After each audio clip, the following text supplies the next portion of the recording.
Hello guys, আশা করি সবাই ভালো আছেন। আমিও আলহামদুলিল্লাহ ভালো। তো আমরা বাজার থেকে আজকে অনেক বড় বড় চিংড়ি মাছ নিয়ে আসছি। এই চিংড়ি মাছগুলোকে আজকে আমাদের রান্না করতে হবে, কারণ আমাদের বাবুর্চি এখনো আসেনি। এই জন্য আমি প্রথমেই বসে পড়লাম পেঁয়াজ কাটার জন্য। আর এই পেঁয়াজ কাটতে যাইয়া আমার অবস্থা প্রচুর খারাপ হয়ে গেছে, কারণ এই পেঁয়াজে এত পরিমাণ ঝাঁজ।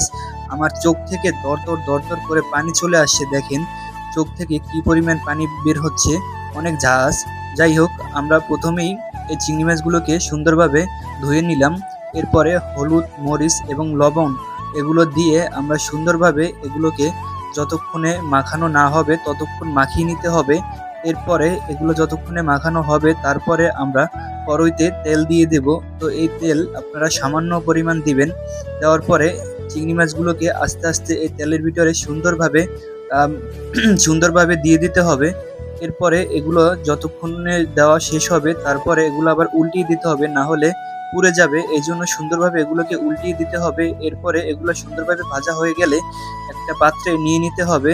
এরপরে যে আমরা পেঁয়াজ রসুন কেটেছি এগুলো সুন্দরভাবে একটা পাত্রে দিয়ে দিতে হবে তেলের ভিতরে সুন্দরভাবে ভুনা করার জন্য।